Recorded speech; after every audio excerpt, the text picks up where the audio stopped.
আসসালামু আলাইকুম রহমতুল্লাহ। পবিত্র রমজান মাসে আমরা সবাই কিছু না কিছু আমল করার চেষ্টা করি।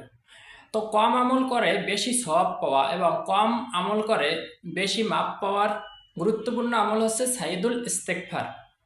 এটি এমন একটি ইস্তেগফার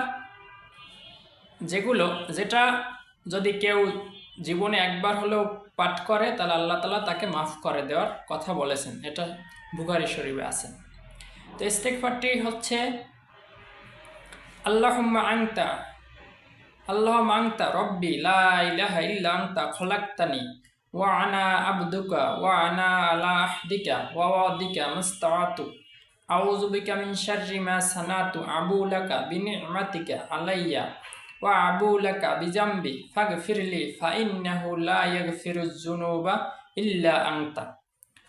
তাই ইস্তেগফারটি আপনি আমল করুন এবং নিজেকে নিষ্পাপ মুক্ত করুন। পবিত্র রমজান মাস আমলের মাস, আমলের মৌসুম, দোয়া কবুলের মৌসুম, ইস্তেগফার কবুলের মৌসুম, নিজেকে নিষ্পাপ করে মাসুম বাচ্চা হিসেবে তৈরি করার মৌসুম। সুতরাং আমরা রমজান মাসকে গুরুত্ব দেই এবং রমজান মাসের হক আদায় করার চেষ্টা করি। আসসালামু আলাইকুম ওয়া রাহমাতুল্লাহি ওয়া বারাকাতুহু।